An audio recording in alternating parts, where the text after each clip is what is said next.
Welcome to Cyber Threat Intel, your go-to source for the latest updates, news, and insights on cyber threats. Our goal is to arm you with the knowledge to protect yourself in the digital age, whether you're a cybersecurity professional or just curious about the threats lurking in the digital shadows. Make sure to subscribe now on YouTube or your favorite podcast listening platform to join us on the front lines of cybersecurity, because in the world of cyber threats, knowledge is power. Welcome. This is Cyber Threat Intel. I'm your host, John Good. This is episode number 37. It's Monday. It's May 20th, 24. Glad to see you. If you're new to the show, maybe this is the first time you're stopping by, glad to have you here. If you've watched the show before, glad to see you returning and glad to have you back. Now, with that being said, if you need to grab a snack or a drink or something to get you through the show, make sure that you go do that before we get started. But with that being said, let's go ahead and kick it off and jump into the first article here. All right, first article, CISOs grapple with IBM's unexpected cybersecurity software exit. Not sure if you've heard about this, but IBM's surprise departure from cybersecurity software this week didn't just rearrange the competitive landscape, it also reshuffled the procurement plans and vendor relationships for many CISOs rebuilding their security operations centers, SOCs. IBM has agreed to sell the QRadar SaaS portfolio to Palo Alto Networks for an undisclosed sum. After years of development, IBM started rolling out the QRadar suite in 2023, a cloud-native set of shared endpoint security components, including multiple detection and response products, so things like EDRs, XDR, and MDR.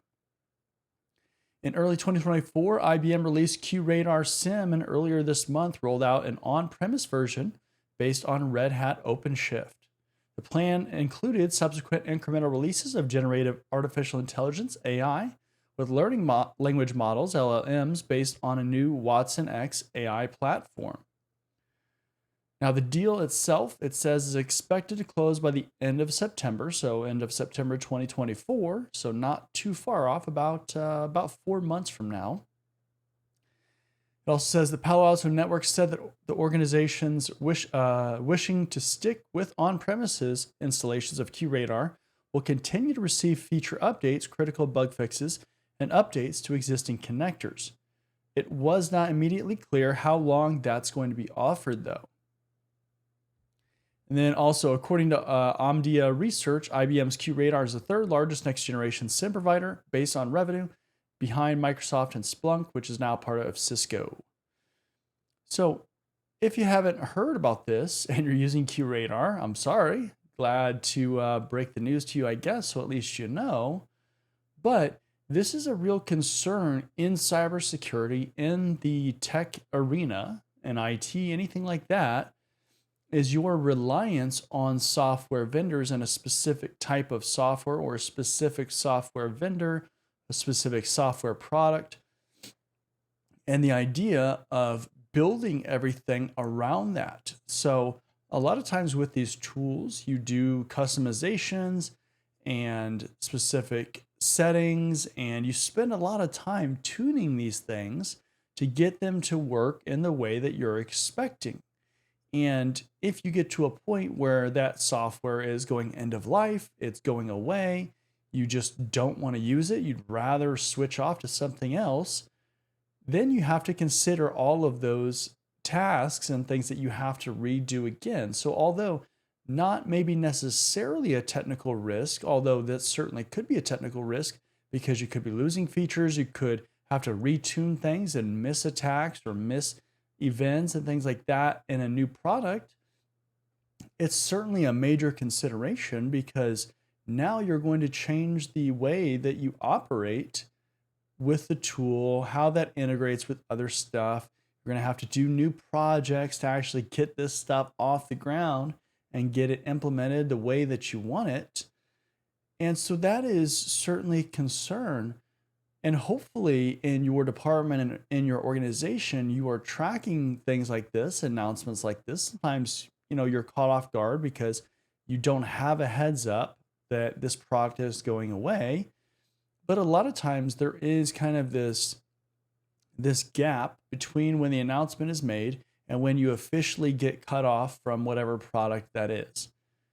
Now, certainly on-premise solutions in a lot of ways are going away and going to more of this cloud SaaS model because it's just better for a lot of reasons. It's better for a lot of reasons for the customer, so you. It's better for a lot of reasons for the vendor, the manufacturer.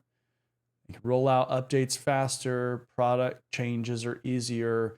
There's all these kinds of things that can be a lot better, a lot more efficient in that process than on-premise installations. Support, that's another major thing with SaaS products. So, support is a lot easier or a lot more efficient in that process, but you are putting a little bit more responsibility and trust into that vendor.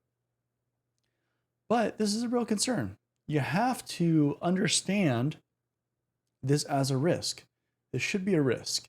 If vendor X goes away, how does that affect our operations? How do we recover? How do we shift? How do we pivot from that point? Do we know of other products that exist that we can already have reviewed? Do we review products every so often to make sure we know what's out there just in case we do have to quickly move to something else? Really important considerations that people don't always think about because they get so tunnel visioned on what they're currently doing and the operations that they're currently going, the path they're currently going, and they forget about these worst case scenarios essentially that could happen and really flip their program upside down and really shake up a lot of different things. So important article. Sorry if you're going to experience that because I'm sure it'll probably be a pain. It always is. Next article here, Australian government warns of large-scale ransomware data breach. No! The Australian government warned on Thursday and this is Thursday of last week, of a large-scale ransomware attack, a ransomware data breach affecting healthcare data in the country. The incident, also disclosed by prescription company MetaSecure on its homepage, is said to have impacted the personal and health information of individuals. MetaSecure said early, and this is a quote, early indicators suggest the incident originated from one of our third-party vendors and that it recognized the breach would be of concern for the company's customers. So third-party vendors, remember, third-party risk, supply chain management risk, supply chain management security, vendor risk management, all of those terms and vendors that can lead to you getting breached. They have connections into your network. They have accounts into your network. They have access. Anything like that where you're allowing an external entity or external person to access your network for whatever reason, you are increasing the risk from an external threat actor or an external risk occurring on your network and leading to bad times. Article also says the move, alongside several other high-profile breaches, set off a range of cybersecurity reforms in Australia. These included an updated national cybersecurity strategy that ultimately fell short of the government's initial intentions to ban ransomware payments in their entirety. So I've talked about that before because Australia basically is putting regulations in place to ban the idea of companies paying ransomware threat actors, ransomware groups. So that's, and yeah, I mean, so generally, ransomware in general is obviously pretty nasty. We're seeing a lot of healthcare institutions across the world that are getting affected by ransomware groups. So we've seen several in the United States. We've seen several in other countries like Australia. And it's just not going away. A lot of companies are at risk, really all companies are at risk for ransomware. And so what are you doing to minimize the impact of those kinds of events? Are you doing some of the best practices? Are you doing all the best practices? How secure are you? All right, next article. Company that assists healthcare insurers discloses 2023 data breach. So kind of piggybacks on that last article. Company that provides administrative services to health benefit plans and insurance companies says it was the victim of a data security incident in 2023 that potentially affected more than 2.4 million people. In an undated notice on its website, Texas-based Web TPA reported that an investigation launched in December 2023 revealed that an unauthorized actor may have obtained personal information between April 18th and April 23rd of 2023. Announcement comes as the global healthcare industry reckons with a string of data breaches, including the massive disruption to Change Healthcare earlier this year, which we talked about on this show, and a recent ransomware attack on the Ascension hospital chain. We talked about that on this show too. This week, an Australian company that we just talked about and handles prescriptions, MetaSecure, disclosed a ransomware incident. So you can see this trend. You can see this trend of healthcare institutions being specifically targeted, and major ones for that matter. The exposed information, and this is from the article, is different depending on the individual, Web TPA said, and it could include name, contact information, date of birth, date of death, social security number, and insurance information. So I find that interesting. That's an interesting statement. Usually, attackers are going for a specific type of information, or they will gather a specific bucket of information. They don't always selectively just go after individuals like in healthcare and say, I'm going to take this person's date of death. I'm going to take this person's social security number. They don't pick and choose in that way. So I find it interesting how they came to the assumption or the conclusion that it differs depending on the individual. And then, if that is in fact accurate, why attackers were going for specific pieces of information that are kind of scattered across different people. I find that interesting too. So I don't know if we're going to get the answer to that, but I do find that quite interesting, and not being the analytical person that I am, I don't know. I question the credibility of that statement. It just doesn't logically, based on what we see on these patterns and everything that happens, that doesn't make sense to me. That doesn't add up with typical strategies of these groups. So interesting. I don't really know much about Web TPA, so I am not sure. But again, I find that interesting. If something comes out and you see it about that clarifying, let me know. I would be very interested to see. Next article here, departing top CISA official reflects on nearly 4 years in the cyber hot seat.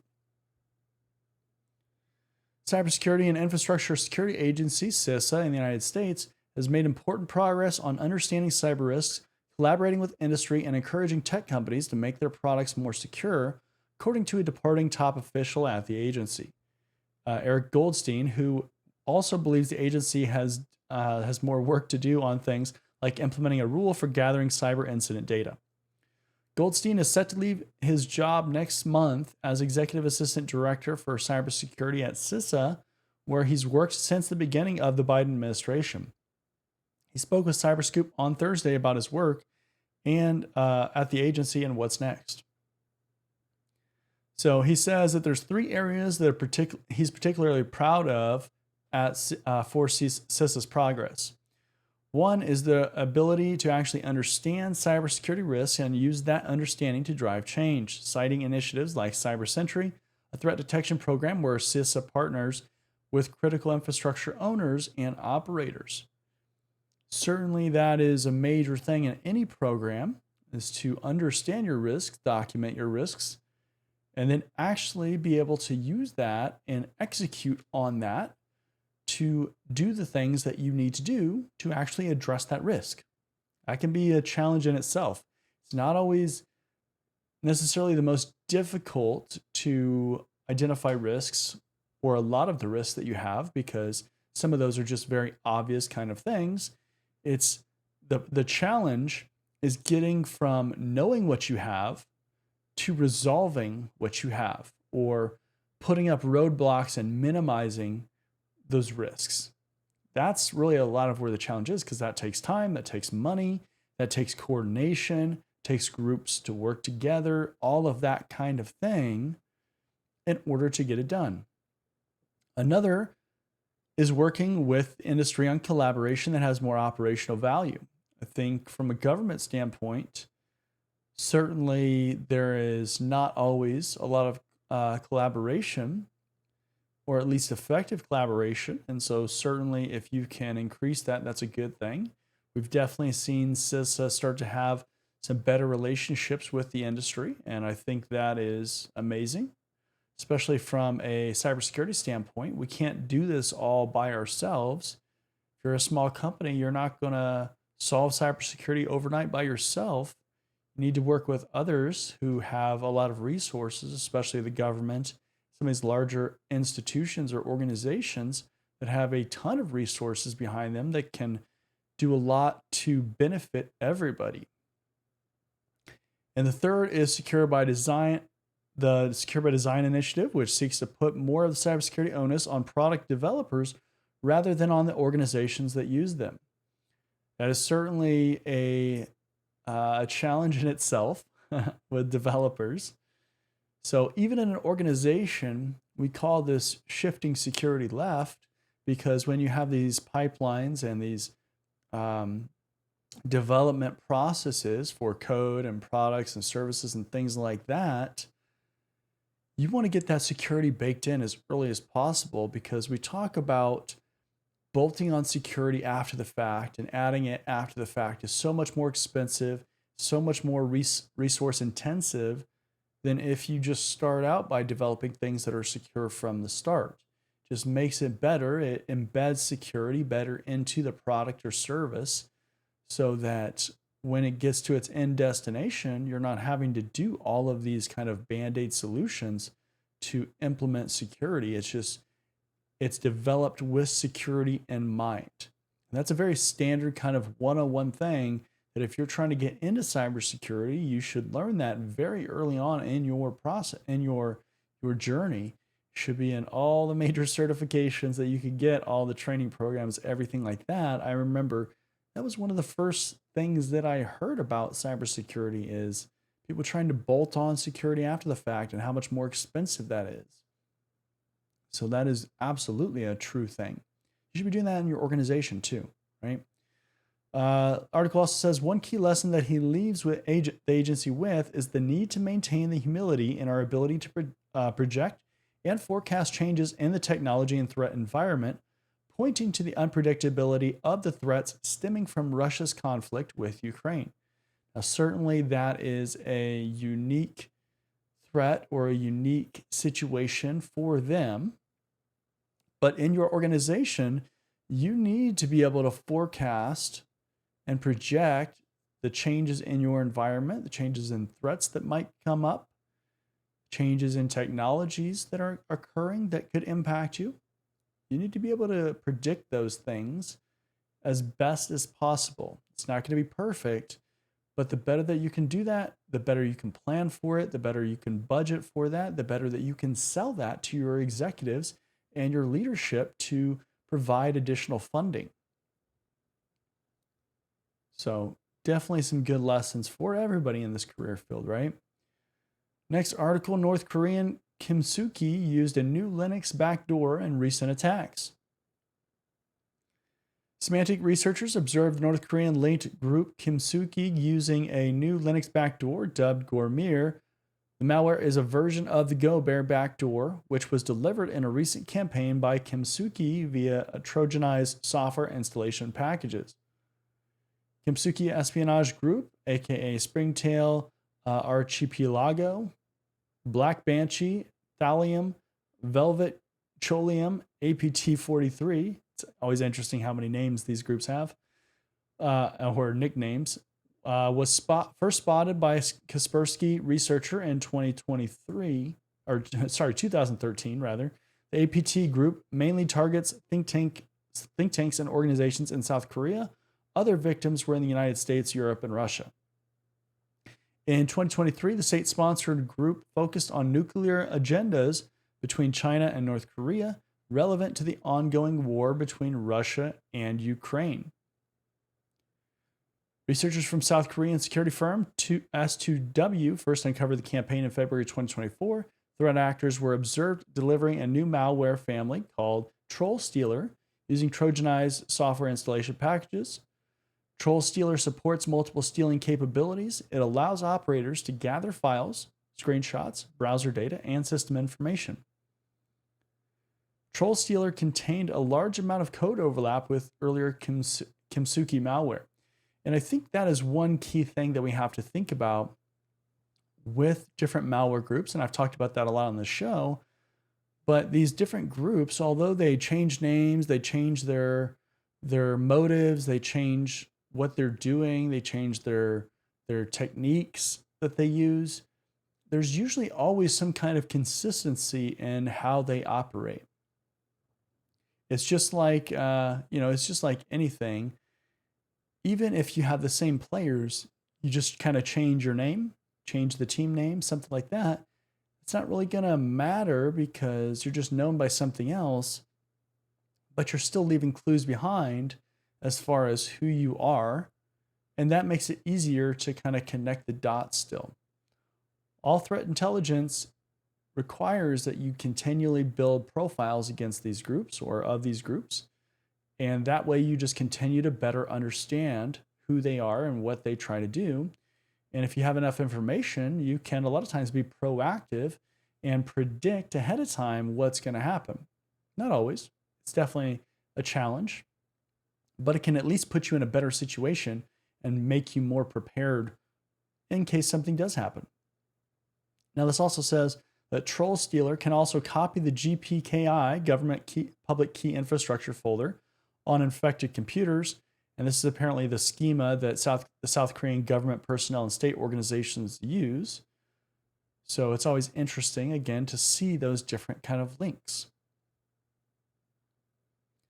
And then it also goes ahead and gives step-by-step instructions basically of what happens in this attack chain. So it goes, if you aren't watching the video format here, make sure to check out the article because it does go through the actual operational steps and gives descriptions of kind of the attack kill chain that happens in there. So you can see it. I'm not going to read through that in here because there is 31 different steps. Not going to happen. But go check that out because you can read it and you can see kind of the evolution in that process. Again, multi-stage malware attacks. Not everything happens in one step. So that's actually pretty interesting too to see that. All right, so with that being said, that's the last article for today. Glad that you joined me if this is the first time that you're stopping by. If you've been here before, glad to have you back. Glad to see you returning for the content. Make sure to like, comment, and subscribe and do all those things if you're on YouTube. Again, this is Cyber Threat Intel. I'm your host, John Good. This is episode number 37. It's Monday, May 20th, 2024. Hope you have a great week. Glad to kick it off with you. And I will see you in the next episode. See you later. Are you tired of overpaying for cybersecurity training? Are you interested in training from industry professionals? Are you looking for cybersecurity career services? If you answered yes to any of those questions, then cybertrainingpro.com is the perfect platform for you. At Cyber Training Pro, we're a one-stop shop for all your cybersecurity needs. We can train you for industry certifications or just improve your overall knowledge and skills in a certain area. Unlike other platforms, we don't stop there. We can also coach you throughout your career, practice your interview skills, or create a high-performing resume with our career services. CybertrainingPro.com isn't just another training platform. Students get exclusive access to our private community where we go beyond training courses to provide additional content, tips and tricks, and engagement with both other students and staff. Look, by the year 2025, there could be as many as 3.5 million job openings in cybersecurity. With so much opportunity, why not maximize your career potential with a platform that cares about your success? Come join us at cybertrainingpro.com and start building your future today.